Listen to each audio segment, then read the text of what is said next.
Sorry.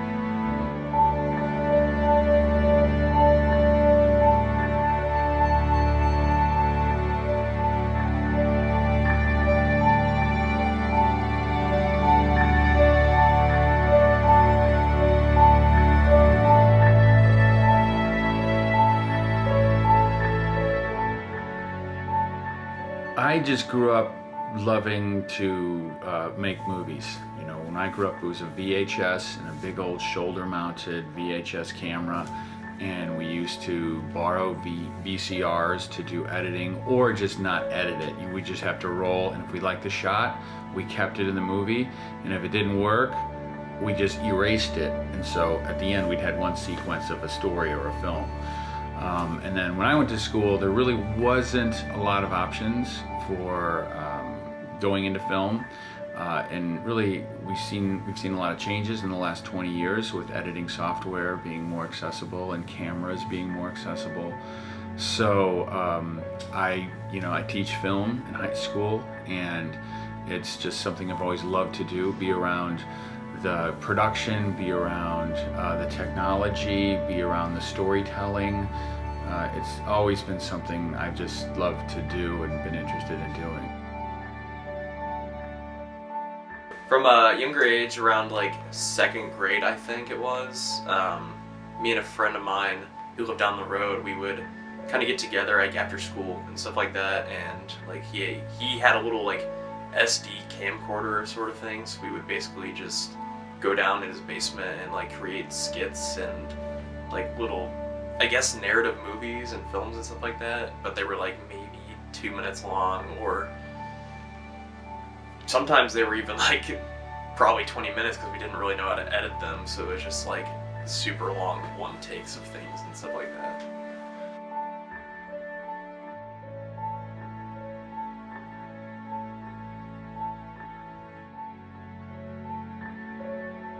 It's really an exciting time to study film today. The technology over the past 20 years has just been kind of mind-boggling what filmmakers are able to do, what creative people, what artists are able to do in terms of storytelling, visually. You know, every time I turn around and talk to a new young filmmaker, I see new equipment or new software, new technology that is, really out kicking the coverage of what production is able to do to keep up with it. So it's, I, as a teacher, I'm often learning from my students.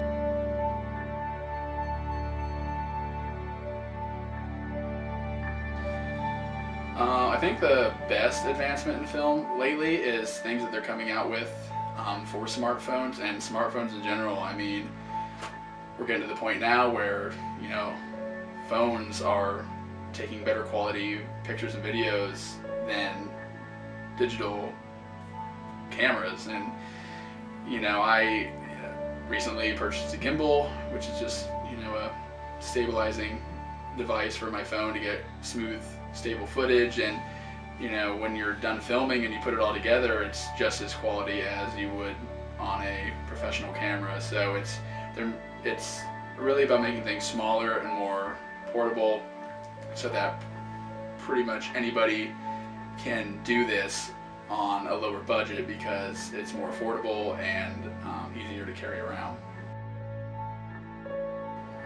The area of film that I personally find most enjoyable would probably be the actual cinematography part of it. I like being behind the camera and making almost art out of whatever we're doing, whether that's shooting a film or getting B-roll of like flowers or a city or something like along those lines. Definitely like that, or just the whole brainstorming process of creating something is really fun too.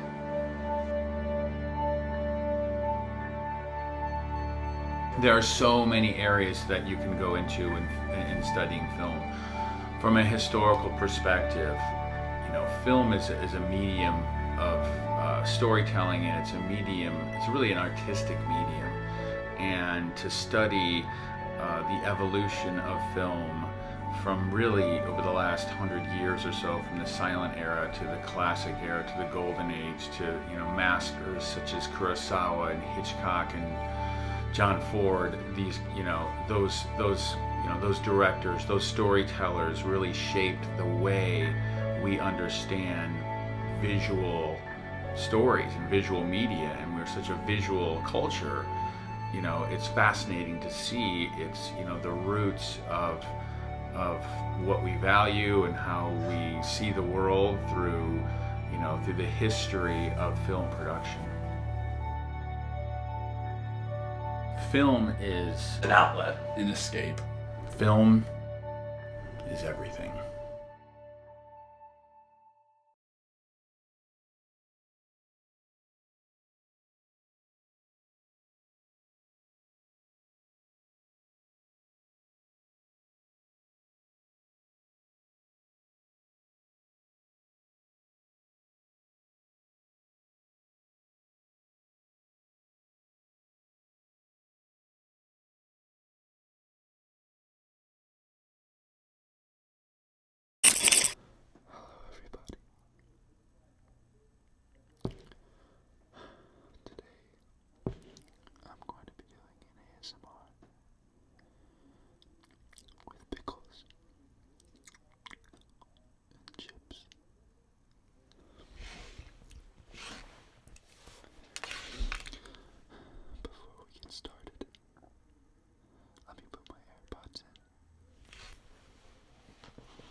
That was it.